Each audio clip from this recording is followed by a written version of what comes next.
Hey guys, Ron Anik here at Black Axe Ranch in Sturgeon Lake, Minnesota. Welcome back to our channel. Thanks for watching. If you guys haven't done so already, hit that little subscribe button and show your support for our channel. It's what motivates us to make more videos. So we got a little treat for you guys today. We're not going to be on the Black Axe Ranch. We're heading over to Sauk Centre, Minnesota to take a tour of Hidden Bison Ranch. Now this ranch is quite a bit bigger than ours, but it's also pretty special to us because that is the ranch where we got these three guys back here. So stay tuned for that. We're going to head on over there and hopefully share some really good film with you.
Made it.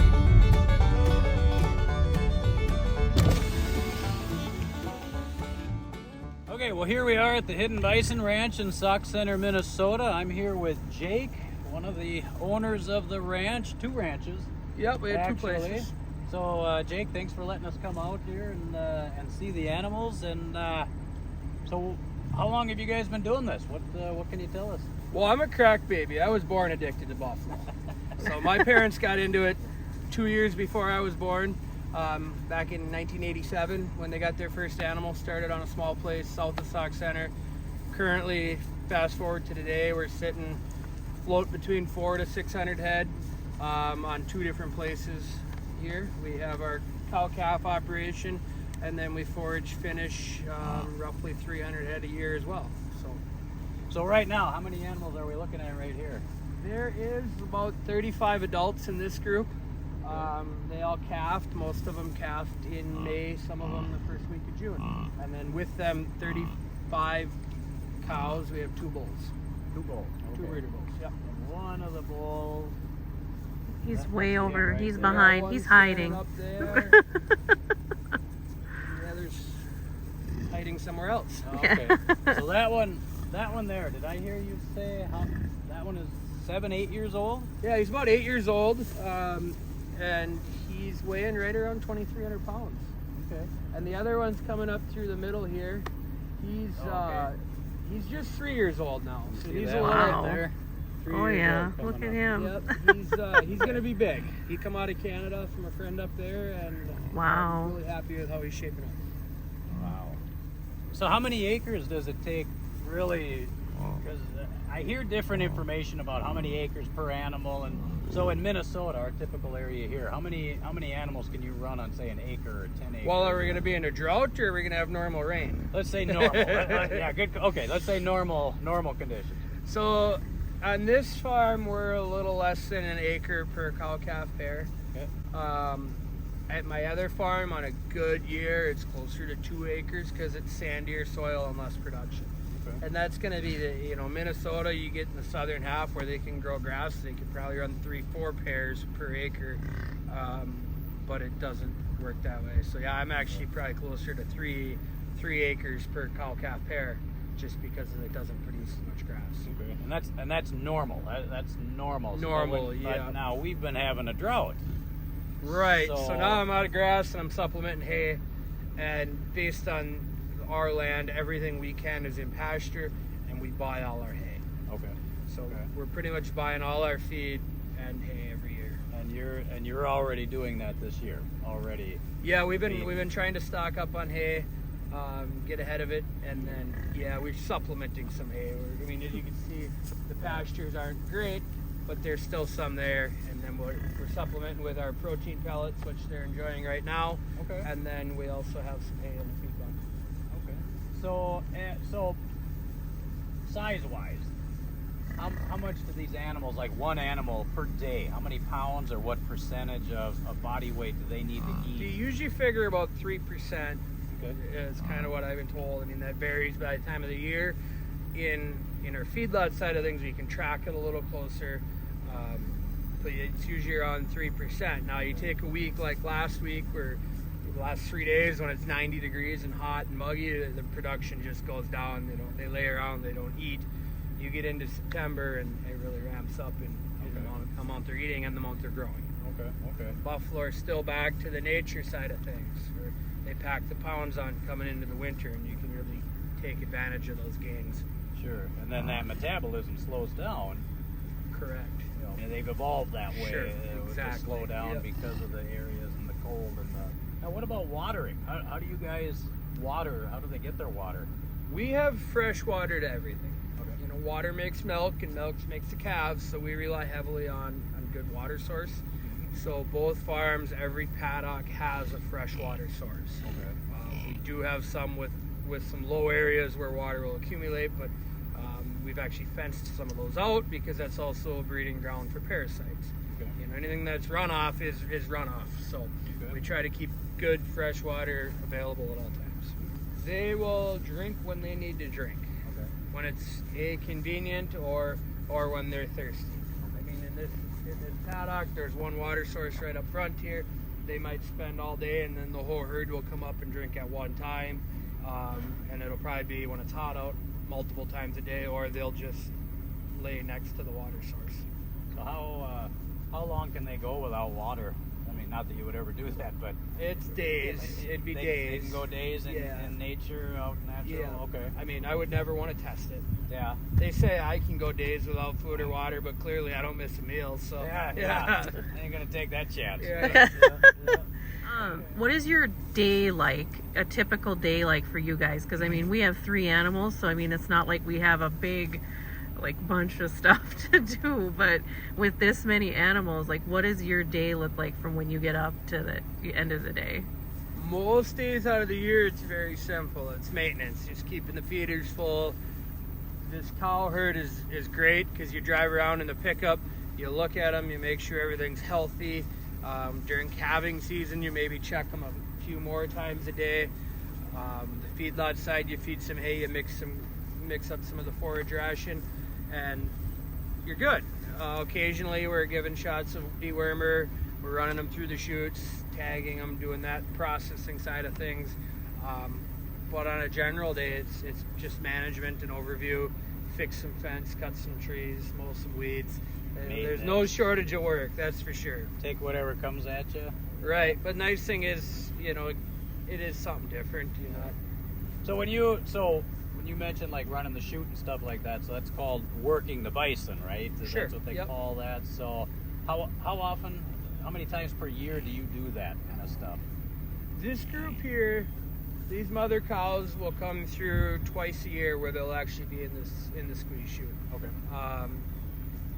We're fortunate with everything here. We'll bring everything in. We'll probably check the cows, and we will tag the calves and give them their first round of vaccinations and turn everything back out into the pasture.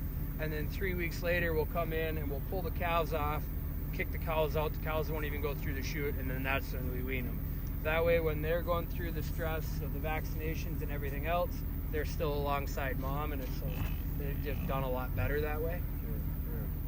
And then the cows will come back through early March and then get a shot of long-range wormer.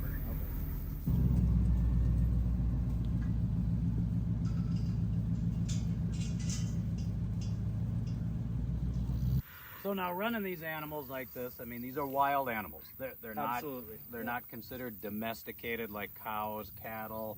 So you guys have to be careful. You have to take precautions. Yeah, absolutely. I'm keeping one eye behind me at all times right Exactly. now. So kind of know your flight path in case they do get aggressive now. And they've got their comfort zones. Correct. So what are some signs from the animals that okay, I'm getting a little too close? What kind of things? So usually it's a respect thing. I mean, I don't care if you're working bison or riding motorcycle. If you lose respect for what you're doing, you're probably going to get hurt. in terms of the animal, I've been around them for years, so some of it I take second nature. We do a lot of working them in the pen, sorting them on foot, and you'll be able to see. You can watch their eyes, and they're trying to get away from me, and which is good because I can use that to my advantage. But their tail, like now, if one of them get mad, you can see they'll start pawing the ground. The tail will come up, and you just all around on edge. Okay. Does that head start to go down too? Sometimes a little bit, yeah. Okay. But the big indicator is that tail. Tail. When that tail comes up and strays up, you know, they even now, if they get alerted, that tail will kind of come up a little ways, and when they get mad, it's straight up in the air. You say the head's down, maybe they're pawing the ground. So when you're at that point, it's like back away, get away. Yeah, we got to back up and regroup. Because that is absolutely the trick to work in any livestock. I think bison more so. Is kind of let them do what they want to do. You're going to try to force them to do anything. It's probably not going to work to your advantage.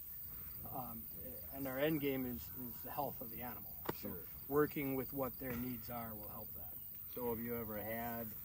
Obviously, you have what we talked about, working the bison. You got it through the squeeze chute, so pretty stressful on the animals. I mean, they're getting stressed out, so they may not act like this or how they normally act. They might act a little. We can stand here like we are now, naturally keeping an eye on our six, but you put them in the smaller pen, they would be running laps around us, bouncing off corrals, trying to get away from us.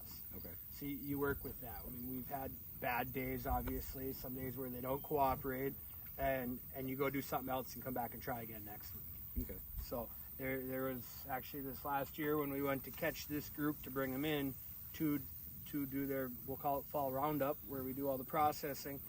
They did not want to come out of the pasture, and after about a half hour of trying to walk them in there, we went and did something else.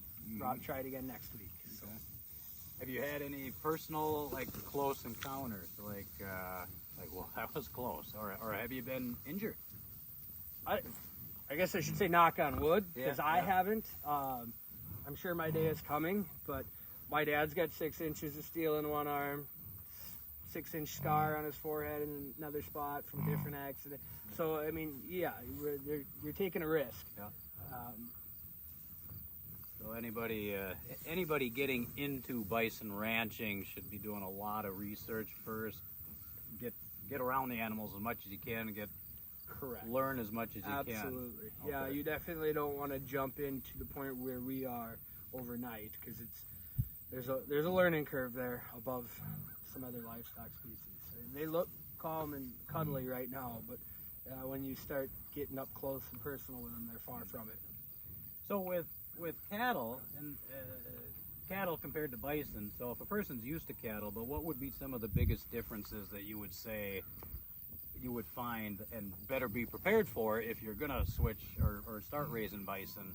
What are some of the biggest differences? On this level, you're looking at your fencing and your handling facilities are going to be a lot more involved. Your higher fences, more electricity, or whatever it may be, whatever your fencing style is. In the handling facility, again, higher, heavier panels.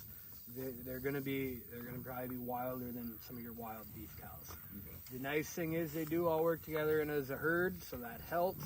However, it's definitely an adjustment from the beef. So there's no walking up to them to help pull a calf like my friends, but I also don't have to worry about pulling calves like my friends in the beef world do. So. Right, because they pretty much do it on their own. They've been doing it for thousands of years on their own. They don't really need our help. In the 25 years that I can remember, I think we've pulled 3 calves, and it was a breech calf, and we're just trying to save the cow at that point. Okay. It's very, very hands-off on the calving side of things. They don't want help. No, it gets to be very, very stressful for them if we get close to them. You know, or even when you go out there with the pickup to check on them during calving time, there's sometimes I'm observing from binoculars because they don't want me close. Okay. And certain mothers are better with it than others. You know, a really good mother is not going to let me anywhere close. Okay. So different animals can be different. They're not all going to be the same. One's a good mom, one's a bad mom, one's a good dad, one's a... Correct. Okay. How do the dads, like with the calves? Now, you mentioned the moms, protective. What about the males? Are they... The mothers are definitely more protective over the calf. The bull might be more aware of what's going on with the total herd. Okay. And actually, in our operation, the bulls are not out here when the calves are being born. From some of the management stuff and just simplicity of working with the herd, we pull all the bulls out from December when they're done breeding until second week of June. That number will tend to bounce back and forth a little bit, moving date, I guess. But yeah, we put them in a separate pen and different feed program. So. And so you mentioned fence. So like, what kind of fence? You mentioned electric fence, or so what kind of fence do you guys primarily have here? This farm is all 5 and 6 foot high tensile wire electric. Common sense fence. It's been great. It goes up really fast. It's maintenance free. It's as close as you're gonna get. At the other farm, it's all 5 foot high tensile woven wire. It's definitely more expensive, but it's, you don't have to worry about electricity or any of that. So. Okay. And so when running electricity, what kind of power are you talking there? How many? As much as possible. Yeah. Depends on, like, these guys are all pretty well trained, and we'll have some calves that'll sneak through when they're still learning, and it's fine. Being the age of this farm, there's some trees growing on the fences. I think we're right around like 3 joules on the meter. Okay. I'd rather be at 6, but they respect electricity very well. So a couple jolts and they kind of. Yep. So you could probably, because we've had a couple people say that they sometimes turn their fences off. If they're accustomed and acclimated, they can turn them off for a while, save the power, turn them back on every once in a while. I won't do it to save power, but if I'm working on it and forget to plug it back in, I don't lose sleep. Yeah. This day and age, these calves are getting curious. They pop between some wires, but once you start seeing the big ones realizing it's off and pushing through to grab that blade of grass on the other side of the fence, it's definitely time to turn it back on. And that's a problem if they start doing that, if they start putting their head, because eventually they're going to break something. Yes. Well, yeah, if they're leaning on it, they're going to wreck something. Just, you don't need to be doing that. Plus, then they start to question if they're actually being. If they need I mean, to be when on you this see side, the size of that animal, yeah, this fence is only a suggestion. We need him to respect it as much as anything, because there ain't much keeping him in if he wants out. So, okay, and I've read that before too. It's like, yeah, it's just merely like more of a mental versus, you know, it's a physical barrier, but it's also a mental barrier. It's a respect thing. We need a fence that they respect to stay in. If I wanted to make sure there was absolutely no way anything's ever getting out, that fence would be very expensive and very time consuming to build. Right. And that's what we have on our corrals. And we've obviously had incidences there too. Sure. So you want a little tougher there. Yeah, because 2,300 pounds, he wants out, he's going to walk right through. There's a tremendous amount of power behind that bull if he wants to. Yeah. So keep him happy. Don't give him a reason to test the fences or... Keep everything fat and happy. That's the biggest thing. Food and water available. And fat and happy. That's what we like. Yep.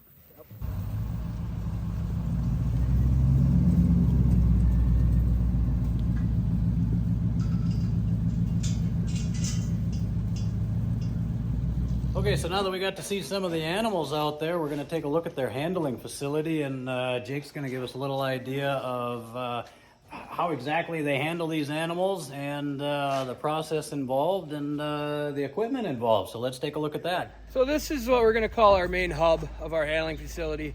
Pretty much every animal on the property with some freestanding panels or gates can be brought into this. I used to say within a half hour. Everything leads lanes up the hill. There's 4 paddocks here in this hub that are split front and back that we can do a lot of sorting on foot down in there with the animals. And then everything will come right down into this holding area that leads into our crowding tub and then into the squeeze chute. We're bringing 10, 15 tops, depending on their size and their age, into this crowding tub here. And then we'll bring them in to this gate. Okay. Now, a few things we've learned over the years, if you notice, the far side where I don't want them to be away from me, painted brown. Animals are colorblind, so they respond to the dark and the light. This side here is white. And then when you flow up into here with the white paint, they'll follow this side around a lot better. What we'll do is we'll have our group of 8-10 animals out here, and we'll bring a max of 3 into this crowd. Okay. And so we're, I don't know if people can see, but we're elevated here, so you guys have a bird's eye view down. Correct. But these are, how tall are these? This is... I think we're a little, right around 7. Okay. I mean, we were 7 and the dirt's flooring out, so there's spots higher. Because the excitement builds as they come in. Yes. And so you want they're higher. They're very agitated when they're in here. They're Yep. running in circles, kicking up dust. And Less than ideal. so judging by the marks on the wall, they're... Yeah, it's time for new paint. Yeah. 15 years and the whites start to turn brown. Yep. And some of that. So they get us, so they're pretty heavy. So equipment for bison needs to be heavier, stronger, thicker than say for cattle. Not needs to be, but maybe. Yes, but also, planned accordingly. There's certain systems that designed for cattle that the bison just won't flow through very friendly. Okay. And so, I mean, I've worked a lot less expensive and less built systems for bison, but when you're doing it, we'll run 300 head through here in a day, and we don't want nothing to break. And the big thing is nobody to get hurt and no animals to get hurt. Okay. So we spend more time and money up front rather than paying later. Paying later. Okay. So safety is the big thing, not only for yourselves but the animals. Correct. You don't and want we try animals. to do it with a limited group. Yeah. Myself, my father, and my mother are usually out here by ourselves. Okay. So you take 300 animals through the chute in the day with 3, sometimes 4 or 5 people. There's a lot going on, and we need everything to work as it should. So Okay. The more people, the more shouting, everything, the animals react differently. Okay. My animals know me. They know my dad. We can walk across the feedlots. They don't bother nobody. You go out there for a walk, they're going to be running laps. Okay. It's not used to you. When you get less people, less shouting, the better. And so less. With 2 people, I would, but I don't have enough automation for that. Okay. So less distraction too, and hence the reason why everything's covered. Correct. Not open, because you don't want distraction. You don't want them seeing the dog or the... Yeah, and then Yeah. you get the horns caught and stuff like that too. Sure, Or okay. try to get out if they think there's a way, they're going to try. So your animals come in here, and so then you're just kind of sectioning off. Yeah, so you bring them down to 2 or 3 more manageable numbers, and then from there we push them into the alleyway. Okay. Oftentimes I can get by without using this trolley. You shake the tarp at them, they keep moving.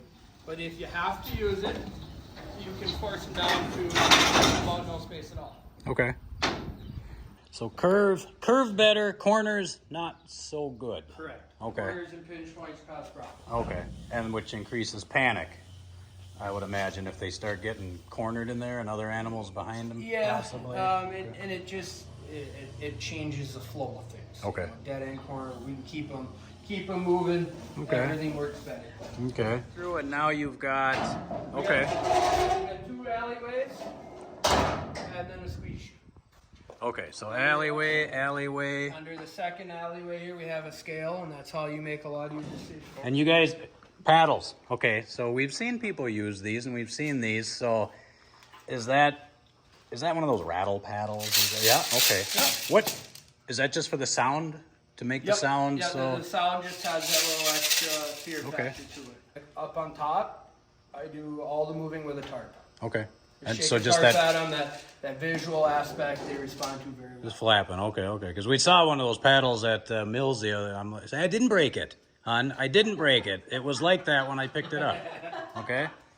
So so you can check their weight, and just you're trying to do as much, and then you've got access points if you had to. Yeah, so either like if we're just weighing them and we don't have to go into the squeeze chute, we can look in here, see their tag number, or tap them with the paddle if needed. Okay. And then they moved down by and so the concept here, getting more narrowing, proper English, whatever. Yeah, Getting more narrow. Yep. And we're dropping numbers down. I mean, you take Yep. a big group of herd-oriented animals, they want to stay together. So we pull 12 out, put them in the back, and then bring it down to 3. And then by the time we get here, there's only 1 animal, big or small, in these stalls at a time. And then the other thing is you keep everybody doing their job. So if I'm working the chute today, I don't want to have to go back here. I have people to keep me stocked so you can get a bunch more done. got it. Okay. So by the time you get down to and this is the actual squeeze chute right here. This squeeze chute has seen thousands of animals. Okay. I do not know when it showed up. They've been welded and re-welded. It's still a manual chute. Trying to make the investment on a hydraulic, but they don't give those things away. Yeah, I've seen the prices. So by the time you get to this point, you're one animal at a time, and then of course the squeeze holds them. You want to safely, Correct. without harming. But I'm sure I've seen other videos where they can move around quite a bit still and make some noise. The nice thing about dividing them down and you're slowing them down. Yes, when they get in here, when you have them in the headlock, you can safely manage them, put an ear tag in, give them a shot. They are as immobile as you can safely. Where do they go from here now? We have one of two options. We can either load out the front onto a trailer. Yeah. More commonly, we side exit. Oh, you do? They Okay. go out the side and they go down that lane that was in the middle of our corrals, and then you can pick. Does it go to pen 1, pen 2, or does it go all the way back up the hill where it came? Ah, I see. Okay, so maybe from here. Okay. Oh, okay. So you guys. So from this side, you can do that. Close. Everything's controlled from the left. And then, okay, so that's a interesting little concept. So then they come out here, and that's it. Interesting. So, okay, how many animals here then? There's like 60 some here. They are last year's calves, so they're 1 year old. Okay, so 1 year old. Heifers. Okay, so these are some of our own, some of them that we bought, either from private treaty or from the auction. Okay. And these will, majority of them will be on feed for just shy of another year, and then they'll go to North American bison. Okay. So weight-wise, you would say any one of these typical would go? Right now you'd be, I mean, the better ones are going to be 750, I suppose. Okay. So there's probably a 600-pound average in the group, or 650. Okay.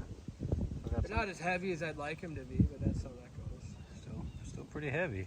Well, folks, that pretty much concludes our video here at the Hidden Bison Ranch. So, Jake, I just wanted to say thank you. You bet. Thank you. Thank you, Jake. Appreciate for all you your coming time. by. Yeah, appreciate it. Hidden Bison Ranch, they're on Facebook. You guys have meat. We do. We have meat, live animals. We do herd buyouts, sell equipment, pretty much anything bison related. We're trying to be a part of it.